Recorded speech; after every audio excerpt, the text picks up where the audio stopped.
Hi everyone, today I'm going to show you how to make Nutty Crackers from the Real Meal Revolution cookbook. So it's not my recipe, it's a Banting recipe in that book, and in my opinion Nutty Crackers are a necessity when you're ketogenic. It allows you to have cheese on a cracker with tuna, a cracker with butter, a cracker with whatever you like. Crackers are good. And they're 100% made from seeds, so they're totally keto, so good for you, full of minerals, vitamins, not as high in fat as nuts, but I think that's a good point because I'd rather have really good cheese on my cracker than a cheese cracker. So, in we go. 100 grams of pumpkin seeds,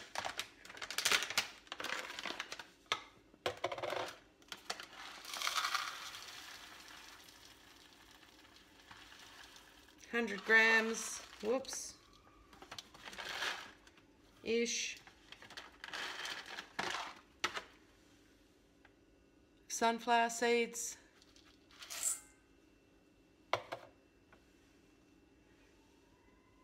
100 grams of sesame seeds.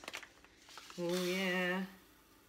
Pour a bit slower this time so I don't go so madly overweight. Come on. Still went over. How's that? Close enough. In we go. Then also flax seeds. Not as much flax seed. Whole flax seeds, not milled flax seeds.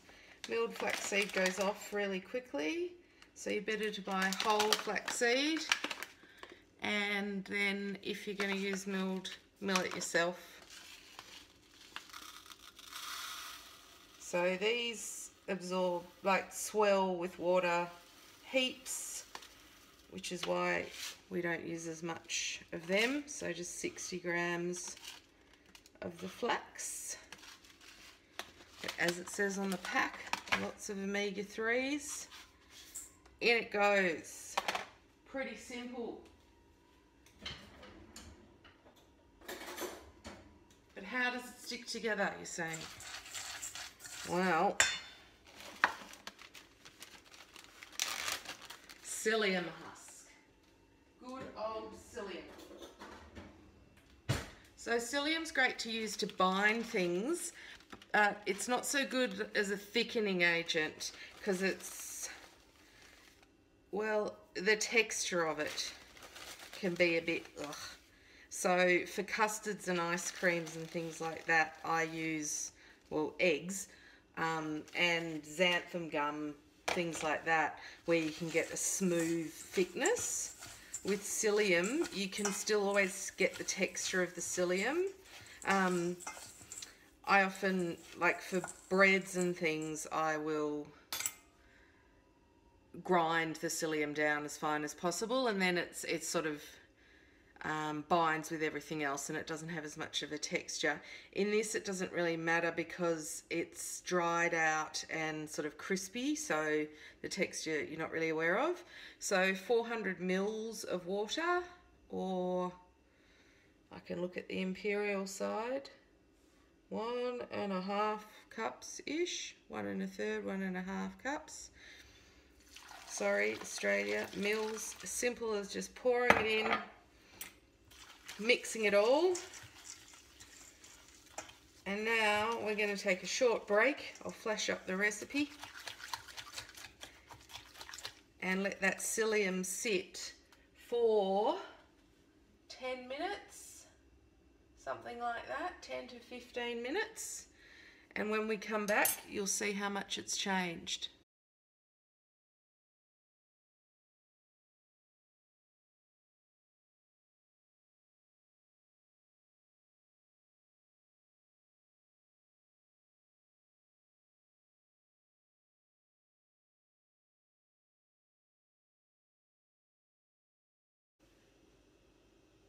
Well, hi. It's been 15 minutes. probably 20. And if you have a look now, see it's totally gone congealed, which is what we want, and that's the psyllium husk doing that. So now we just put it out onto the sheet. So what I've got here is a baking sheet, a silicone mat. I highly recommend getting a silicone mat if you're keto. Sticking is a big problem. Go through so much baking powder, it's ridiculous. So you want these really thin. So this is probably 2 batches worth really. So I'm just going to put like that much to start with, and it is quite sticky. To be honest, it's probably been more like 25 minutes. So I just get a sheet of baking paper over the top and just start shaking it a bit generally to get things moving with your hand in the right direction. Like, hey there, you're going way off with where you see down there. It's really sticky. Then I just use the rolling pin to get it nice and thin. Thinner than that. Turn a corner here or it's going to go off the edge. I don't know how people always get these perfect squares and things. That's never me. There we go. Breaking the borders again. Just going to pick up a bit. Drop it over there. Put that back over. Push down, feel thin enough. It's not going to grow or anything, so that looks pretty good to me. I like it quite thin and crispy. So I think that's looking pretty good. So just peel back the paper.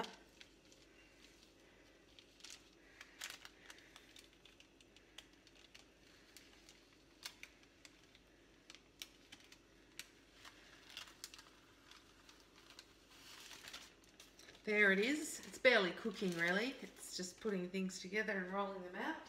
So that's going to go in the oven. It only goes in at like 150 degrees Celsius, a really cool oven.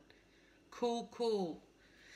Because all we want to do really is dry out the psyllium and allow it to crisp up. We don't want them cooked. We don't want them browned. Ideally they come out looking pretty much like they went in. So an hour to an hour and 20. I know some people turn them over, so I'll check at about 45 minutes, see how they're going, see whether I want to turn it over. Now I am going to make 2 sheets as I've got left over there, but I'm not going to bore you with that. I'll show you the finished product. So welcome back. They're cooked. Sorry it's a bit dark here, but it's night time now. So as you can see, they're crispy. So at this point you can just sort of break them up or cut them just into bits. You are going to get leftovers. Just make that muesli or chuck it in some chia or something. Make them whatever size you're after. And they store really well for weeks because there's nothing in there to go off really. They're still just seeds. They've just been heated with psyllium husk, and that's what's so great about them. So still a bit warm, it'll probably melt, but yum. Butter cracker, delicious. Go make yourself some right now. I promise you won't regret it.